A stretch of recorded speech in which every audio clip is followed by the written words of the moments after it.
नमस्कार साथियों, जय हिंद, जय राजस्थान। प्यारे दोस्तों, स्वागत है आपका आपके YouTube channel study by RG की ऑनलाइन क्लासेस में। साथियों, इन क्लासेस में हम पढ़ रहे हैं राजस्थान की कला एवं संस्कृति। राजस्थान की कला एवं संस्कृति में हम क्या पढ़ रहे हैं साथियों? तो हम अध्ययन कर रहे हैं दुर्गों से रिलेटेड। साथियों, हम दुर्गों का अध्ययन कर रहे हैं और दुर्गों में हमारा चल रहा था चित्तौड़गढ़ दुर्ग। प्यारे साथियों, मैं उस पार्ट में पूरा नहीं करवा पाया, तो आज हम दूसरा पार्ट लेकर आए हैं चित्तौड़गढ़ दुर्ग का से रिलेटेड जितने भी बिंदु बचे हुए हैं, जितने भी मुख्य महत्वपूर्ण बातें बची हुई है, वो आज हम इस पार्ट 2 में डिस्कस करेंगे। साथियों, सारे जो भी क्लासेस चल रही है बहुत महत्वपूर्ण क्लासेस है। सारे एग्ज़ाम्स के लिए जिन भी एग्ज़ाम्स में कला एवं संस्कृति से रिलेटेड क्वेश्चंस आते हैं या जिस भी एग्ज़ाम में ये सिलेबस होता है कला एवं संस्कृति, उस एग्ज़ाम्स के लिए बहुत महत्वपूर्ण क्लासेज है। साथियों, पूरी क्लासेस ज़रूर देखिएगा आप, और बहुत ही महत्वपूर्ण टॉपिक मैं सारे लेकर आया हूँ। साथियों, जो एग्ज़ाम ओरिएंटेड जो फैक्ट होंगे या बिंदु होंगे वही हम लेकर आए हैं। अनावश्यक हम डिस्कस नहीं करेंगे, अनावश्यक आपका समय खराब नहीं करूँगा। साथियों, अगर आप चैनल पर नए हैं तो सब्सक्राइब जरूर कीजिएगा और लाइक करना बिल्कुल ना भूलिएगा। अपने दोस्तों को शेयर करके ज़रूर बताइएगा और कमेंट करके ज़रूर बताइएगा कि आपको कैसा लगा। तो चलते हैं, हमारा आज पार्ट 2 जो चित्तौड़गढ़ का जो पार्ट 2 है उसको हम डिस्कस कर लेते हैं। चलते हैं, देखते हैं आज क्या बाकी रह गया था। साथियों, हम देख रहे थे, मैंने आपको कहा था कि विजय स्तंभ से रिलेटेड जो बाकी महत्वपूर्ण जानकारियां हैं मैं आपको बताऊंगा। आज का जो वीडियो है इसमें हम विजय स्तंभ के बारे में पढ़ेंगे। जो चित्तौड़ दुर्ग है उसके अंदर एक विजय स्तंभ बना हुआ है। साथियों, एक 9 मंजिला भवन है। 9 मंजिला भवन बना हुआ है, ऊंचाई पे स्थित भवन है, बहुत अच्छा भवन है और एग्ज़ाम की दृष्टि से बहुत महत्वपूर्ण भवन है। प्यारे दोस्तों, एग्ज़ाम से रिलेटेड इससे बहुत क्वेश्चंस बनते हैं और बहुत सारी जानकारियाँ इससे हमें देखने को मिलेगी। तो विजय स्तंभ के बारे में हम आज देखेंगे और विजय स्तंभ से रिलेटेड जितने भी महत्वपूर्ण बिंदु होंगे वो हम आज अध्ययन करेंगे। साथियों, विजय स्तंभ जो है, ये विजय स्तंभ महाराणा कुंभा ने मालवा विजय के उपलक्ष्य में बनवाया था। तो ये हमें ध्यान रखना है कि विजय स्तंभ क्यों बनाया था और मालवा विजय क्या है, वो मालवा विजय के बारे में भी मैं आपको बता देता हूँ। साथियों, ये जो चित्र मैं बनाकर लाया हूँ, इस चित्र के माध्यम से मैं बताऊँगा कि विजय स्तंभ का निर्माण क्यों करवाया गया और मालवा विजय क्या है। मालवा विजय के उपलक्ष्य में जब निर्माण हुआ तो मालवा विजय क्या है। प्यारे दोस्तों, मेवाड़ में जो राणा मोक्कल थे, ये लाखा के पुत्र थे, राणा लाखा के पुत्र थे और इनका कार्यकाल 1421 से 1433 के मध्य था। तो ये हमें ध्यान रखना है। और साथियों, जो राणा मोक्कल थे तो ये इनका संरक्षक बनाया रणमल राठौड़ को। साथियों, जो रणमल राठौड़ थे ये कौन थे? तो ये जोधपुर के मारवाड़ के शासक थे, मारवाड़ के थे, ये हमें ध्यान रखना है। साथियों, जो रणमल राठौड़ थे इनकी बहन हंसाबाई थी। इनकी हंसाबाई का विवाह राणा लाखा के साथ हुआ था। इनकी बहन हंसाबाई का विवाह राणा लाखा के साथ हुआ था और शर्त के साथ विवाह हुआ था कि जो हंसाबाई से पुत्र होगा उसी पुत्र को मेवाड़ का शासक बनाया जाएगा। ये इसकी शर्त के आधार पर हुआ था। तो साथियों, हंसाबाई से एक संतान की उत्पत्ति हुई और संतान का नाम क्या था? राणा मोक्कल। जो राणा मोक्कल थे वो संतान उत्पन्न हुई और इनको शासक बनाया गया। तो साथियों, ये उम्र में छोटे थे तो इनका संरक्षक नियुक्त किया। संरक्षक था रणमल राठौड़। रणमल राठौड़ इनका रिश्ते में मामा लगता था। तो ये हमें ध्यान रखना है। और साथियों, मामा तो होता ही है। और साथियों, जो रणमल राठौड़ था इनका प्रभाव मेवाड़ में बढ़ता जा रहा था। मेवाड़ के जितने भी बड़े बड़े उच्च पद थे उन पर रणमल राठौड़ों को पदस्थापित कर दिया था और इनके बढ़ते प्रभाव को, और ये मेवाड़ को खोखला करना चाहते थे, मेवाड़ पर अपना अधिकार जमाना चाहते थे धीरे धीरे। तो ये बात मेवाड़ के सरदारों को नहीं भाई, और मेवाड़ के सरदारों ने इसको रास्ते से हटाने का सोच लिया था। साथियों, ये चाचा मेरा और मेहपा, ये जो व्यक्ति थे, इन्होंने योजना बनाई कि रणमल राठौड़ को हत्या कर दी जाए। परंतु साथियों, इनको किसी ने सुझाव दिया कि रणमल राठौड़ की हत्या करने से क्या होगा। जब हत्या ही करनी है तो राणा मोक्कल की हत्या कर दी जाए, तो ना रहेगा बांस और ना बजेगी बांस। साथियों, जब राणा मोक्कल ही नहीं रहेंगे तो फिर रणमल राठौड़ क्या करेगा संरक्षक बन के। और साथियों, इसने क्या है, रणमल राठौड़ जो था, इसने मेवाड़ पर जितने भी बड़े बड़े पद थे उन पर राठौड़ों को पदस्थापित कर दिया था, और जो इनका प्रभाव बढ़ता जा रहा था, इनके बढ़ते प्रभाव के कारण चाचा मेरा और मेहपा नामक जो सरदार थे मेवाड़ के, उन्होंने रणमल राठौड़ को मारना चाहा, परंतु किसी ने सुझाव दिया कि राणा मोक्कल को ही मार दिया जाए। तो इन्होंने क्या किया, राणा मोक्कल की हत्या 1433 में कर दी। 1433 ईस्वी में राणा मोक्कल की हत्या कर दी चाचा मेरा और मेहपा पंवार ने। और ये सरदार थे साथियों, सरदार थे मेवाड़ के, और इन्होंने राणा मोक्कल की हत्या कर दी। साथियों, जब राणा मोक्कल की हत्या हो गई तो फिर कौन वहाँ का मेवाड़ का शासक बनेगा? तो बेसिक सी बात है, मेवाड़ का शासक राणा मोक्कल का पुत्र बनेगा। राणा मोक्कल का पुत्र कौन था? राणा कुंभा। और राणा कुंभा जैसे ही शासक बना, राणा कुंभा का शासनकाल कौन सा था? 1433 से 1468 के मध्य इनका शासनकाल था। और जैसे ही राणा कुंभा मेवाड़ का शासक बना, उन्होंने 2 शपथ ले ली। उन्होंने एक शपथ तो ले ली कि अपने पिता के हत्यारों का बदला लेंगे और उनको मृत्यु के घाट उतार देंगे। उन्होंने शपथ ली कि चाचा मेरा और मेहपा को हत्या कर दें। और साथियों, इन्होंने दूसरी शपथ ली कि इनके मृत्यु का जो कारण था, उस कारण का भी इसका बदला लेना था। इसका कारण दूसरा क्या था कि राठौड़ों का बढ़ता हुआ प्रभाव था। तो इन्होंने सोच लिया राठौड़ों का भी इससे अंत कर दिया जाएगा, राठौड़ों का मेवाड़ से ही नहीं मारवाड़ से भी अंत कर दिया जाएगा। तो ये इन्होंने 2 शपथ ले ली। साथियों, जब इन्होंने पहली शपथ पूरा करना चाहा तो चाचा मेरा और मेहपा पंवार जो थे, ये मालवा में चले गए। और मालवा में कहाँ चले गए? महमूद खिलजी जो था वहाँ का शासक, उसकी शरण में चले गए। तो साथियों, राणा कुंभा ने महमूद खिलजी से कहा कि चाचा मेरा और मेहपा को मेरे हवाले कर दे, नहीं तो बात सही नहीं रहेगी। परंतु साथियों, महमूद खिलजी ने कहा कि मेरी शरण में जो आ गया मैं उसको शरण में ही रखूँगा और मैं उसको हानि नहीं पहुंचने दूंगा। तो साथियों, राणा कुंभा ने बहुत इनको समझाया, परंतु ये नहीं समझा महमूद खिलजी। तो राणा कुंभा ने आक्रमण कर दिया 1433 में। और साथियों, इस युद्ध को सारंगपुर का युद्ध भी कहा जाता है, काफ़ी महत्वपूर्ण युद्ध है। और जब राणा कुंभा ने इस पर आक्रमण किया 1437 में, ये तिथियां याद रखिएगा, तो ये विजय रहा महाराणा कुंभा। और इन्होंने चाचा मेरा और मेहपा पंवार की हत्या कर दी और अपना प्रथम जो वचन लिया था वो इन्होंने पूर्ण किया, जो शपथ ली थी प्रथम वो इन्होंने पूर्ण की। और साथियों, ये जो सारंगपुर का युद्ध है 1437 में, इस में जो विजय हुई इसको मालवा विजय कहा जाता था, क्योंकि महमूद खिलजी प्रथम जो था मालवा का वो शासक था, और इसको कहा जाता था मालवा विजय।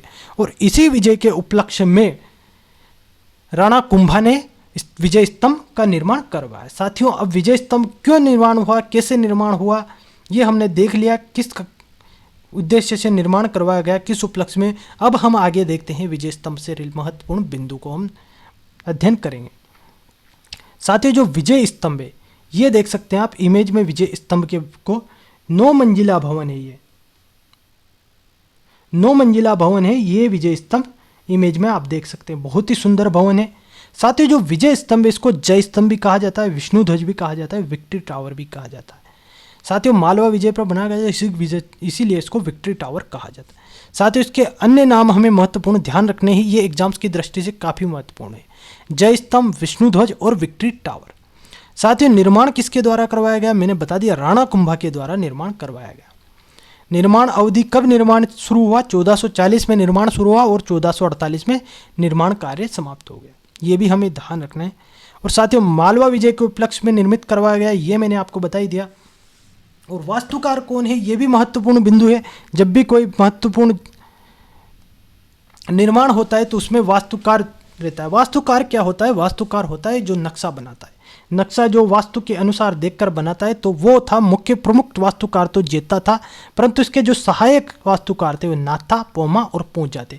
तो ये वास्तुकार अगर एग्जाम्स में पूछ ले जाए तो हमें ध्यान रखना है, प्रमुख वास्तुकार तो जेता था, नाथा, पोमा और पूंजा इसके सहायक थे। तो ये हमें ध्यान रखना है। इसके अन्य नाम जय स्तंभ, विष्णु ध्वज, विक्ट्री टावर थे। निर्माण राणा कुंभा के द्वारा करवाया गया। निर्माण अवधि 1440 से 1448। मालवा विजय के उपलक्ष्य में निर्मित हुआ और वास्तुकार कौन थे? जेत्ता नाथा और पोमा पूंजा। चलते हैं आगे और महत्वपूर्ण बिंदुओं को देख लेते हैं विजय स्तंभ से संबंधित। विजय स्तंभ से संबंधित हम आगे देखते हैं। साथियों 9 मंजिला भवन है, मैंने अभी आपको बताया 9 मंजिला भवन है, ये ध्यान रखना है 9 मंजिले हैं इस भवन में। ऊंचाई कितनी है? ऊंचाई है 122 फुट। साथियों कई जगह पर आपको 120 फुट या कुछ और भी मिल जाएगा, परंतु हमें ध्यान रखना है 122 फुट है। आप कहीं भी सर्च कर लीजिए, विकिपीडिया पर भी देख लीजिएगा, 122 फुट है। चौड़ाई कितनी है? जो आधार रहता है उसकी चौड़ाई है 30 फुट, ये भी हमें ध्यान रखना है। और टोटल सीढ़ियाँ कितनी है? 157 सीढ़ियाँ हैं। तो ये काफ़ी महत्वपूर्ण जानकारी है। साथियों इसका जीर्णोद्धार स्वरूप सिंह जी ने करवाया गया था। साथियों स्वरूप सिंह जी के शासनकाल में बिजलियाँ कड़की, तो इसकी जो 9वीं मंजिल है, ऊपरी मंजिल है, वो क्षतिग्रस्त हो गई थी और वो क्षतिग्रस्त हो जाने पर जीर्णोद्धार करवाया गया स्वरूप सिंह जी के द्वारा। तो ये हमें ध्यान रखना है, जीर्णोद्धार किसके द्वारा करवाया गया? स्वरूप सिंह के द्वारा। चलते हैं आगे देख लेते हैं और इससे रिलेटेड महत्वपूर्ण बिंदुओं को। साथियों विजय स्तंभ से रिलेटेड कुछ महत्वपूर्ण बिंदु हैं, तो ये हमें याद रखने हैं। साथियों इसकी जो तीसरी मंजिल है, ये तीसरी मंजिल पर अरबी भाषा में 9 बार अल्लाह शब्द अंकित है। तो ये बहुत महत्वपूर्ण जानकारी है, ये ध्यान रखना है हमें। और 8वीं जो मंजिल है, इस पर कोई मूर्ति स्थापित नहीं। साथियों इसके जो सारी मंजिलें, इन पर मूर्तियाँ स्थापित है, परंतु 8वीं मंजिल पर कोई मूर्ति स्थापित नहीं है। और ये जो प्रथम मंजिल है, इसमें विष्णु मंदिर स्थित है, जो विष्णु भगवान है इनका मंदिर स्थित है, ये हमें ध्यान रखना है। साथियों जो 9वीं मंजिल है, इस पर कीर्ति स्तंभ प्रशस्ति लिखी है। साथियों कीर्ति स्तंभ अलग है और कीर्ति स्तंभ प्रशस्ति अलग है। मैं आगे आपको कीर्ति स्तंभ भी बताऊंगा, जो चित्तौड़ दुर्ग में स्थित कीर्ति स्तंभ है उसके बारे में बताऊंगा, परंतु ये कीर्ति स्तंभ प्रशस्ति है। प्रशस्ति पर यहाँ का इतिहास लिखा जाता है, वो प्रशस्ति है, कीर्ति स्तंभ प्रशस्ति। और कहाँ पे स्थित है? 9वीं मंजिल पर स्थित है, ये हमें ध्यान रखना है।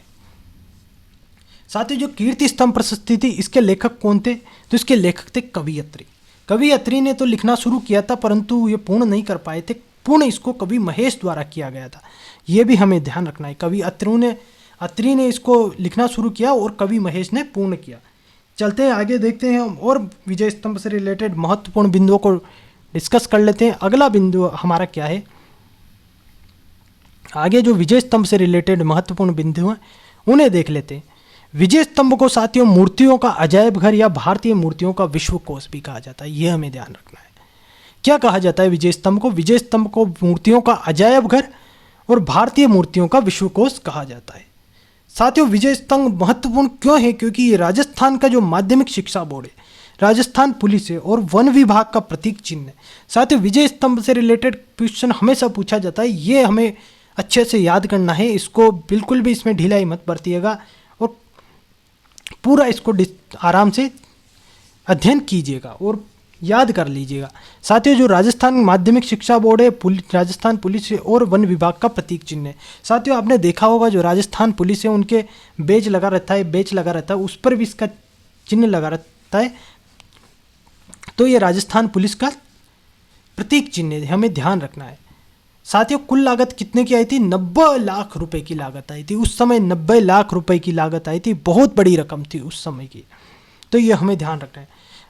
साथियों ये राजस्थान का प्रथम स्मारक विजय स्तंभ है। इस पर 15 अगस्त 1949 को 1 रुपये का डाक टिकट जारी किए जाते हैं। तो राजस्थान का ये प्रथम स्मारक है जिस पर ये 1 रुपये का डाक टिकट जारी हुआ। और कब डाक टिकट जारी हुआ? 15 अगस्त 1949 को ये डाक टिकट जारी हुआ था, तो ये हमें ध्यान रखना है। कब जारी हुआ डाक टिकट? 15 अगस्त 1949 को, और 1 रुपये का डाक टिकट जारी हुआ। प्यारे साथियों ये जो विजय स्तंभ बना है ये भगवान विष्णु को समर्पित है, ये हमें ध्यान रखना है। जो विजय स्तंभ है भगवान विष्णु को समर्पित है। चलते हैं आगे देखते हैं और इससे महत्वपूर्ण बिंदुओं को हम देख लेते हैं। साथियों विजय स्तंभ के बारे में कुछ इतिहासकारों ने कथन कहे गए, वो कथन हम देख लेते हैं। ये परीक्षा की दृष्टि से काफ़ी महत्वपूर्ण कथन है। विजय स्तंभ के लिए किस इतिहासकार ने कौन सा कथन कहा, ये हमें देख लेना चाहिए। साथियों विजय स्तंभ कुतुब मीनार से श्रेष्ठ है, ये किसने कहा? ये कर्नल जेम्स टोड जो इतिहासकार थे, इन्होंने कहा कि विजय स्तंभ कुतुब मीनार से श्रेष्ठ है। इन्होंने एक विजय स्तंभ को कुतुब मीनार से श्रेष्ठ बताया। अगला कथन देखते हैं। विजय स्तंभ रोम के टार्जन के समान है, तो ये किसने कहा? फर्ग्यूसन ने। रोम में एक टार्जन नाम का जो स्तंभ है या उसके इससे तुलना की इन्होंने। विजय स्तंभ की तुलना रोम के टार्जन से फर्ग्यूसन ने की कि रोम के टार्जन के समान है। और साथियों एक उपेंद्र नाथ डे थे, इन्होंने कहा कि विजय स्तंभ को विष्णु ध्वज कहा जाता है क्योंकि विष्णु भगवान को भी समर्पित है। इन्होंने कहा, उपेंद्र नाथ डे ने कि विष्णु ध्वज कहा इसको, विजय स्तंभ को। साथियों विजय स्तंभ को संगीत की भव्य चित्रशाला डॉक्टर सीमा राठौड़ ने कहा। तो ये जो फैक्ट है, जो बिंदु है, हमें सीधे याद करने हैं और एक या दो बार अगर आप वीडियो देखते रहेंगे तो आराम से याद हो जाएगा। अगर आप लिखकर देखते हैं, सारे जो भी क्लासेज हैं इनको अगर आप नोट्स बनाकर लिखते हैं तो ये सारे बहुत ही महत्वपूर्ण है क्योंकि एग्जाम की दृष्टि से महत्वपूर्ण है। साथियों विजय स्तंभ को लोक जीवन का रंगमंच किसने कहा? तो लोक जीवन का रंगमंच डॉक्टर गोपीनाथ शर्मा ने कहा। यह भी हमें ध्यान रखना है। प्यारे दोस्तों, हिंदू देवी देवताओं के प्रतिमा शास्त्र की अनुपम निधि किसने कहा? Doctor RP. व्यास ने कहा। Doctor RP. व्यास ने कहा कि हिंदू देवी देवताओं के प्रतिमा शास्त्र की अनुपम निधि कहा इसको। और साथियों जो गौरी शंकर हीराचंद ओझा थे डॉक्टर, उन्होंने कहा कि मूर्ति कला की अनुपम निधि या विश्वकोश कहा, कि मूर्ति कला की अनुपम निधि या मूर्ति कला का विश्वकोश इसको कहा। तो साथियों ये विजय स्तंभ से रिलेटेड कुछ महत्वपूर्ण कथन थे, ये हमें ध्यान रखने। ये बहुत ही महत्वपूर्ण कथन है, एग्जाम्स की दृष्टि से काफ़ी महत्वपूर्ण।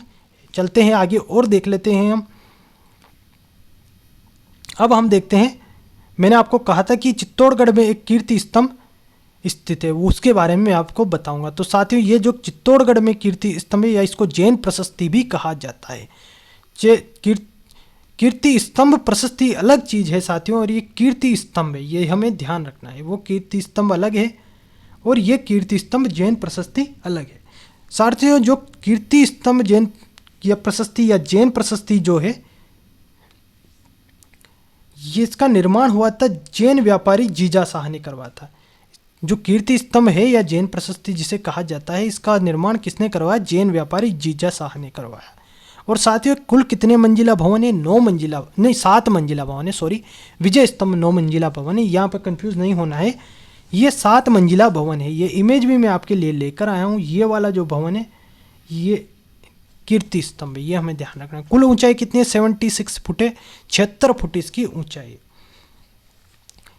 और ये एक जैन धर्म का स्मारक है, ये भी हमें ध्यान रखना है कि जैन धर्म का स्मारक है। और ये किसको समर्पित है?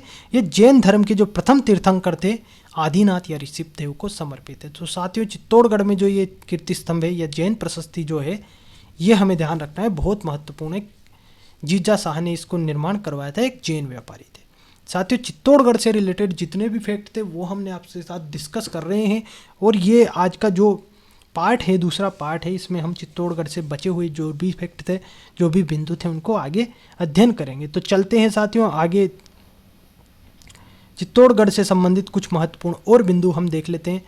चित्तौड़गढ़ का आधुनिक निर्माता राणा कुंभा को कहा जाता है। साथियों इसका निर्माण तो चित्रांगद मौर्य द्वारा करवाया गया था, परंतु जब इसको क्षतिग्रस्त हो गया था तो इसका जीर्णोद्धार करवाया राणा कुंभा के द्वारा। इसी वजह से इसको आधुनिक निर्माता भी कहा जाता है। क्यों कहा जाता है आधुनिक निर्माता? क्योंकि इसका जीर्णोद्धार राणा कुंभा ने करवाया जाता है। साथियों एक मार्ग, सर्पिलाकार मार्ग बना हुआ है, मैंने आपको पहले भी बताया था। सर्पिलाकार मार्ग बना हुआ है और इस मार्ग का निर्माण राणा कुंभा ने करवाया था। ये घुमावदार मार्ग भी है या सर्पिलाकार मार्ग भी इसको कहते हैं, इसका निर्माण राणा कुंभा ने करवाया था। प्यारे दोस्तों जो चित्तौड़गढ़ है इसकी आकृति कैसी है? तो इसकी आकृति वेल मछली के समान आकृति है। विशाल गढ़ है, ये विशाल दुर्ग है और वेल मछली के समान है। प्यारे दोस्तों मैंने आपको बताया था कि राजस्थान का सबसे बड़ा दुर्ग है, ये भी हमें ध्यान रखना है।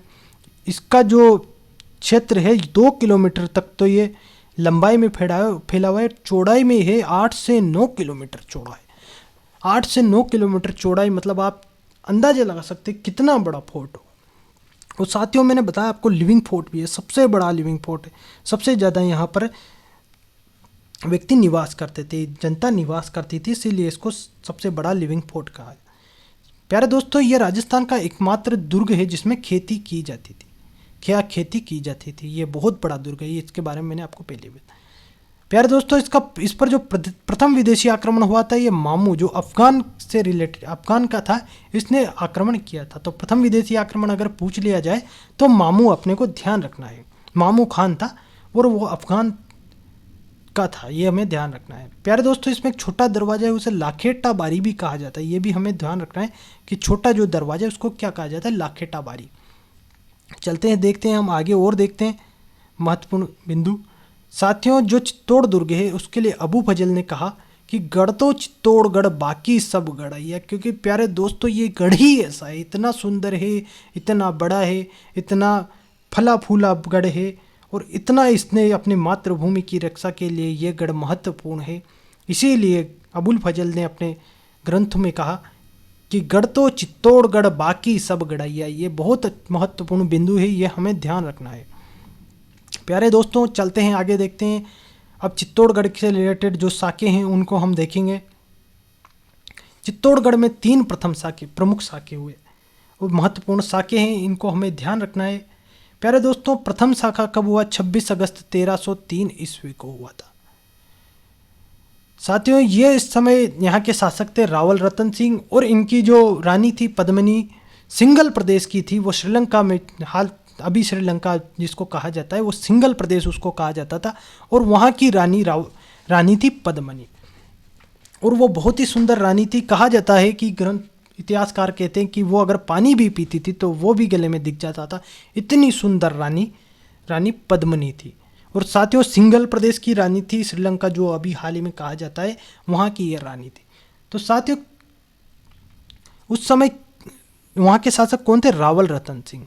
और रावल रतन सिंह का पर आक्रमण किसका हुआ था? अलाउद्दीन खिलजी का। अलाउद्दीन खिलजी क्या है कि रानी पद्मिनी को अपना बनाना चाहता है, या उसको हासिल करना चाहता था, क्योंकि रानी अलाउद्दीन खिलजी को पता चला कि बहुत सुंदर है, तो ये अलाउद्दीन खिलजी ने इस वजह से आक्रमण किया मेवाड़ पर। और साथियों, मेवाड़ पर जब अलाउद्दीन खिलजी ने आक्रमण किया तो केसरिया भी होगा ही सही, केसरिया हुआ। और केसरिया हुआ तो किसने किया केसरिया? केसरिया मैंने बताया था, जब केसरिया पगड़ी पहनकर या राज्य का प्रतीक चिन्ह धारण कर कर जब युद्ध किया जाता है, जो भी युद्ध करता है वो अगर मृत्यु हो जाती है या वो वहाँ पर मृत्यु हो जाती है तो वो केसरिया कहा जाता है। और रावल रतन सिंह जी ने वहाँ के शासक थे और इन्होंने केसरिया किया।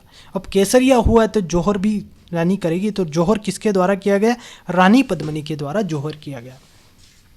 और जब जौहर और केसरिया एक साथ हो जाए तो उसको क्या कहा जाता है? उसको साका कहा जाता है। और ये चित्तौड़गढ़ का प्रथम साका था, ये हमें ध्यान रखना है।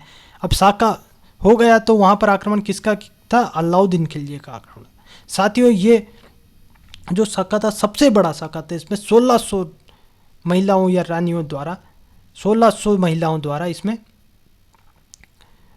ये जौहर किया गया था और इन्होंने अग्नि में समाहित हो गई थी। ये हमें ध्यान रखना है। ये जो जौहर का स्थान है ये भी मैं आपके लिए इमेज में लेकर आया हूँ।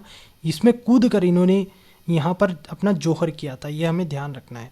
और सबसे बड़ा साका कहा जाता है। साथियों, ये जौहर हुआ सबसे बड़ा जौहर है। इसी वजह से चित्तौड़गढ़ में प्रतिवर्ष चैत्र मास में जौहर मेला लगता है। चैत्र का जो मास आता है उस चैत्र महीने में यहाँ पर जौहर मेला लगता है। तो प्यारे दोस्तों, ध्यान रखना है, इम्पोर्टेंट शाखा है चित्तौड़ का प्रथम शाखा 26 अगस्त 1303 ईस्वी में। चलते हैं इसके बारे में, अगला शाखा देखते हैं। साथियों, दूसरा शाखा कब हुआ? दूसरा शाखा हुआ 1534 में, जो गुजरात का शासक था बहादुर शाह और रावत बाघ सिंह के बीच में ये युद्ध हुआ था। साथियों, मैंने आपको बताया था अभी थोड़ी देर पहले भी, पिछले वीडियो में बताया था, जो हमारा पिछली क्लास थी उसमें मैंने आपको बताया था कि रावत बाघ सिंह और गुजरात शासक बहादुर शाह का युद्ध हुआ था, तब ये यहाँ पर साका हुआ था। साथियों, उस टाइम यहाँ के जो शासक थे विक्रमादित्य, वो उम्र में छोटे थे और उम्र में छोटे होने के कारण जो गुजरात का शासक था बहादुर शाह, इसके मंसूबे सही नहीं थे। इसको लगा कि अभी यहाँ पर कोई यहाँ का धनी धोरी नहीं है, कोई शासक नहीं है, तो यहाँ पर युद्ध करके इसको गुजरात में मिला लिया जाए। और गुजरात में मिलाने के लिए ही इसने चित्तौड़गढ़ पे आक्रमण किया गया और मेवाड़ को ये अपने हिस्से में करना चाहता था। तो 1534 ईस्वी में रावत बाघ सिंह ने फिर केसरिया पगड़ी धारण की और युद्ध किया। जब बहादुर शासक ने आक्रमण किया तो केसरिया किसने किया? रावत बाघ सिंह ने। और जो रावत बाघ सिंह ने केसरिया किया था, जौहर भी जरूर होगा, जौहर किया रानी कर्मवती द्वारा। साथियों, उस समय राणा सांगा की पत्नी थी और वो जो विक्रमादित्य शासक था उस टाइम उसकी माता थी। तो इन्होंने जौहर किया था, रानी करमवती द्वारा यहाँ पर जौहर हुआ। और आक्रमण किसका हुआ था मैंने बता दिया, गुजरात शासक बहादुर शाह का। और जब केसरिया और जौहर हो गया तो उसको क्या कहा जाता है, साका कहा जाता है। तो ये है राजस्थान चित्तौड़गढ़ का दूसरा साका, 1534 ईस्वी में हुआ था ये साका, ये हमें ध्यान रखना। तीसरा साका कब हुआ, तीसरा साका फरवरी 1568 ईस्वी में हुआ। साथियों केसरिया किसने किया, यहाँ पे केसरिया किया फतेह सिंह सिसोदिया द्वारा। जब फतेह सिंह सिसोदिया द्वारा केसरिया किया गया तो जौहर भी होगा। और जौहर किसके द्वारा किया गया, जौहर किया गया फूल कंवर रानी के द्वारा। और जब केसरिया और जौहर दोनों एक साथ हो जाए तो हम उसको क्या कहते हैं, उसको कहते हैं साका। और ये था चित्तौड़गढ़ का तीसरा साका। और बहुत महत्वपूर्ण साकी हैं ये तीनों। और जौहर किसने किया, फूल कंवर रानी द्वारा। केसरिया किसके द्वारा किया गया, फतेह सिंह सिसोदिया द्वारा। और आक्रमण किसका था, उसके समय अकबर का आक्रमण था, ये भी हमें ध्यान रखना। और साथ ही ये चित्तौड़गढ़ का या मेवाड़ का तीसरा और अंतिम शाखा कहा जाता है। ये मेवाड़ का अंतिम शाखा इसको कहा गया, ये मेवाड़ का अंतिम शाखा। तो साथियों ये जो तीनों शाखाएं बहुत महत्वपूर्ण है, ध्यान रखने हैं हमें। और जितने भी बिंदु मैंने आपको बताए चित्तौड़गढ़ दुर्ग से रिलेटेड, वो सारे महत्वपूर्ण बिंदु हैं। साथियों पूरी क्लासेस को आप रोज़ देखिएगा, रोज़ मैं आपके लिए पूरी क्लासेस लेकर आ रहा हूँ। और यकीन मानिएगा हम पूरे इसको डिस्कस करेंगे। पूरा जो आर्ट्स एंड कल्चर है, कला एवं संस्कृति है राजस्थान की, उसको हम पूरा पढ़ेंगे और डीपली पढ़ेंगे ताकि आपका कोई भी एग्जाम में क्वेश्चन गलत नहीं हो। साथियों अगर आप चैनल पर नए हैं तो सब्सक्राइब जरूर कीजिएगा। सब्सक्राइब करने के बाद बेल आइकन को जरूर प्रेस कर लीजिएगा ताकि आपको जब भी मैं आपके लिए क्लास लेकर आऊँ, कि क्लास वैसे रोज़ चलेगी, जब भी आप क्लास आए तो आपको नोटिफिकेशन मिल जाएगा और आप क्लास देख लीजिएगा। प्यारे दोस्तों आप हमसे फेसबुक पर भी जुड़ सकते हैं। फेसबुक का लिंक भी मैंने डिस्क्रिप्शन में पिन किया हुआ है, तो वहाँ से आप फेसबुक पर हमसे जुड़ सकते हैं। वहाँ भी मैं अच्छे अच्छे क्वेश्चन पोस्ट करता हूँ। टेलीग्राम पर भी आप हमसे जुड़ सकते हैं, टेलीग्राम का लिंक भी मैं डिस्क्रिप्शन में पिन कर दूंगा। प्यारे दोस्तों लाइक ज़रूर कीजिएगा, लाइक से मोटिवेशन मिलता है। और सब्सक्राइब करना बिल्कुल भी ना भूलिएगा। प्यारे दोस्तों लाइक शेयर तो कर दीजिएगा। तो चलते हैं, ये था हमारा चित्तौड़गढ़ से रिलेटेड जितने भी महत्वपूर्ण बिंदु थे वो सारे मैंने आपके लिए डिस्कस किए हैं। आगे मिलेंगे अगली क्लास में अगले गढ़ के साथ, और उससे रिलेटेड जितने भी बिंदु हैं वो हम पढ़ेंगे। तो चलते हैं आज के लिए, थैंक यू वेरी मच। जय हिंद, जय राजस्थान।